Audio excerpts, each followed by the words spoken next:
Hey guys, welcome back to the channel, welcome back to the vlog. If you're new to the channel, a big warm welcome. My name is Tristan Mortlock, this is Captain's Vlog. Today I am at the Bluewater training facilities here in Biot in the south of France, and I'm very happy to say that I've been joined by the legend that is the Mr. John Wyborn, who is the Managing Director of Bluewater France. John, thank you very much for joining us and to the pleasure. Nice to be here. The channel. So John, tell us a little bit first about the facility and when you started. Well, we started training in October 1991, so quite a long time ago. Right. But we moved up to Biot in about 2005, and we've grown up here because we just couldn't find the space in Antibes. So we've grown up here since then. So we've got 3 centres up here and a clubhouse. Wow. We've got the medical and engineering centre here, and then we've got a simulation and classroom area for the clean courses, and then we've got a fireground and area for EDH and the dirty courses, basically. So we've got 3 principal centres. Fantastic. And you can give us the tour today. So right now we're in the engineering department. So tell us a bit about the engineering courses that Bluewater offer, and tell us a bit more about what we see in front of us today. Well, this is the AEC1 classroom. So we've got most of the engines in here don't work. Therefore, we've got particular tasks that the students have to do. They strip them down and they take them to bits. In a minute, I can show you the engines that do work, which are all obviously outside because of the exhaust. So we're also in that little caboose over in the corner there, which you can't quite see. We're going to put in some. There's a new course that's coming for the engineers where they've got to demonstrate their craft skills. And so that's a new 2-week course that we're looking at starting in October. Okay. And that will be in the corner. And what's that going to be called, that course? Can't remember. You haven't got a name for it yet? No, there is a name for it, but I can't remember. Okay. It's the skills assessment, I think. Sarah will tell us. Okay. So for entry-level crew who do want to go towards the engineering department, tell us about the entry-level course, which is the AEC, right? Yes. So AEC is, I actually think that's a course that deckhands should consider doing as well, because I agree, actually. A decent school running AEC will make it at least 50% practical. And the way we run it, you don't just work on marine diesel generators, you work on jet skis, you work on outboards, you work on all different types. And it means basically as a deckhand, if you're operating the tender and it doesn't start, there are usually some pretty simple things to do. So that rather than calling the chief engineer who comes down and does something really simple, you can actually do it yourself. So I think all deckhands should do AEC, and in fact most of them in fact do.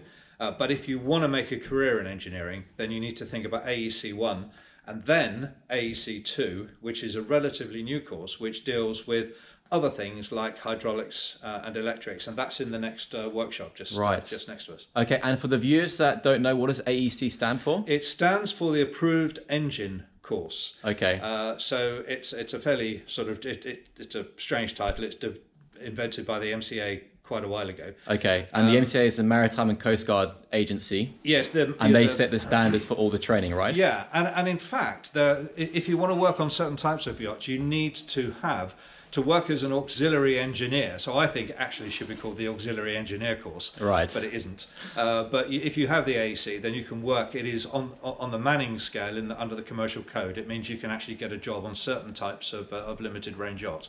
So it is not just an educational course. It's also about giving you a qualification that will help you get work. As part of the Safe Manning. Yeah, exactly. Yeah, So okay. it's on the scale for in the large yacht code. Right, great. Will you give us a little tour just around what you've got on offer here? So I can see you've got some diesel engines, you've got some outboards. Diesel engines. This is obviously completely knackered, but we still strip it down, and it's just about understanding what's inside the engine and how it works. This engine actually does work, but we can't run it in here. Yes. Because in fact it won't work at the moment because the tops are all off. But when it's all together, it will work. But this engine looks like it's from the medieval days. Oh no, it's really just to show what the insides of an engine are. The engines that we've got outside. This one's much newer. We haven't actually fully got this one set to work yet. It's a generator, and we've just taken the electrical power generating part off of it. Right. We're going to actually bring that in as one of the outside engines eventually. Okay. Wow, understood. Fantastic. And I see over there you've also got an outboard. Yeah, which is an outboard engine here, and we've got jet ski outside. So again, it's this outboard can actually run, and we've got another one that does actually run, and we put it in a in a container in an oil drum full of water, so we can actually turn it. But again, this is because we think that this is very much part of the sort of skill set that anyone working with tenders ought to have. Yeah, basic agreed. Understanding 100% of engineering, of the basic engineering of the fault finding. Yeah. This one actually down here can be actually stuck in the oil tanker and in the oil drum and operated. Oh right, okay, Yeah. okay. And the most common cause actually of outboards not starting is actually the kill cord switch, which we forget sometimes. No, you don't need to worry about the kill cord because most yacht crew don't bother to wear it. Yeah. Which is one of my. That is actually one of my pet hates. One of my pet hates. Yeah. And it's something that is changing slowly, but it's changing too slowly. Yeah, there's too many accidents every year with that. Every single year there's That's accidents with kill cords not being used properly. And this is an old emergency fire pump. Just to there we go. So that's again, it's the sort of thing you might find. It's an old one, but the principle is pretty much the same. We've got another one that we actually use over in the fireground on our basic fire courses as well. So, fantastic. So we see that a little later, I guess. Yeah, we'll have a look at that later. Fantastic. Yeah, okay. so, yeah. Right, so we move. Right, John. So tell us, where are we now? Well, we're just at the entrance to the clean part of Bluewater training. So here we've got the simulator and the classrooms for navigation and for engineering. Fantastic. So we'll nip upstairs and I'll show you around that. Let's go and take a look. Let me get some.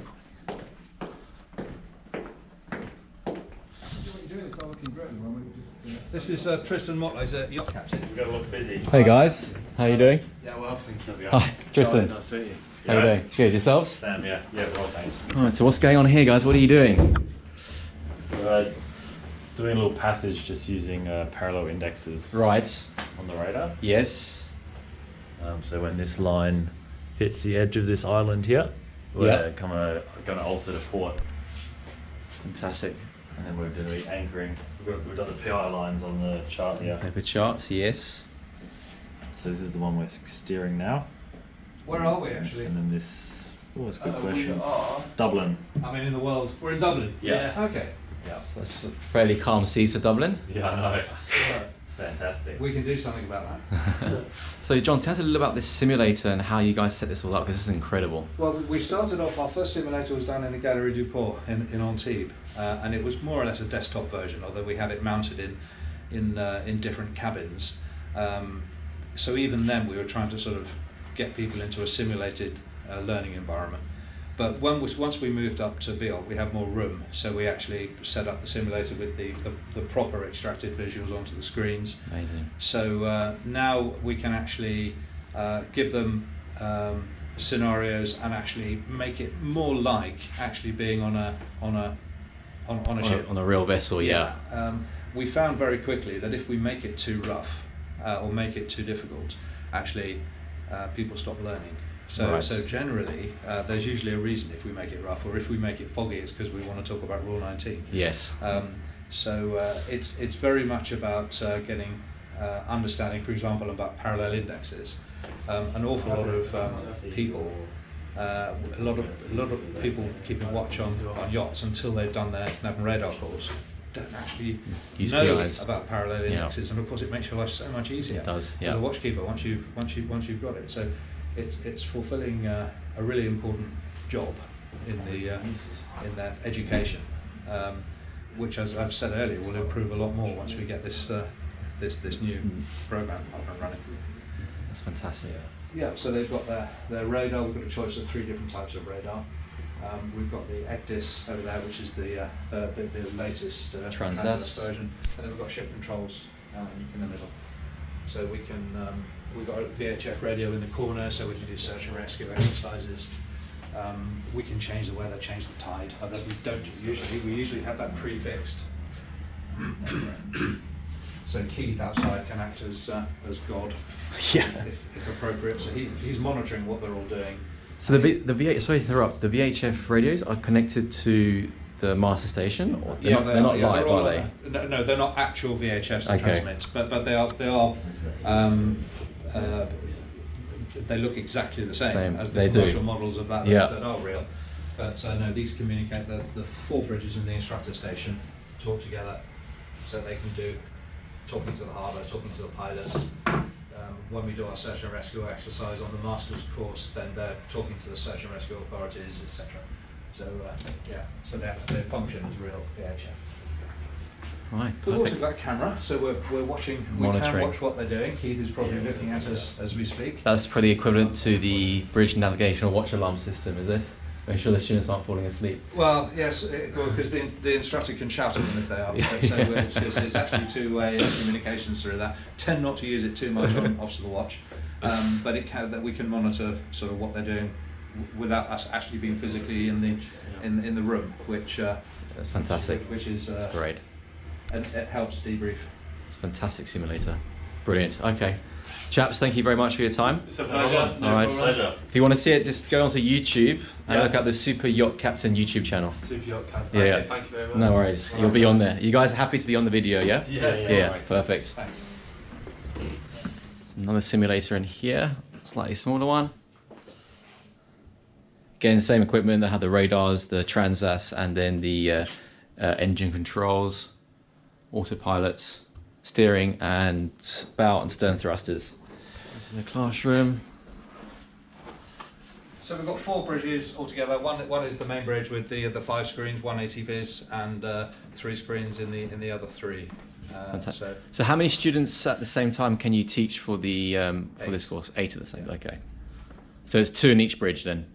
Effectively, yes. Yeah, We okay. can go up to 9 because we can put 3 on the main bridge. Right. So that does happen when demand is high. Yeah. Okay. But generally speaking, it's 8. Okay. Yeah. And Keith, can I ask you a few questions? Okay. Yes, Yeah. fire away. How long have you been with Bluewater? Oh, since 2001. 2001. And which courses do you teach here at Bluewater? Nav radar, obviously. Yes. And the Masters Business of Law, Stability, and also watch GSK. So you do a hooray of all the courses. I used to do a lot more courses when I worked here full time, but Right. I just work part time now. Which is the course you enjoy most teaching? This one, I would say. Yeah, the NAM radar's a lot of fun. I enjoyed my NAM radar course. Great. Yeah. Fantastic. Keith, thank you so much for your time. You're Appreciate welcome. Did Keith teach you? it. Yeah, he did. He did my GSK years ago. Who did your nav and radar? Was that with us or was that? NAM radar was Commander Riley. Ah, yes. Yes. Amanda Yes. O'Reilly. Been well entertained. Oh yes, we were entertained throughout.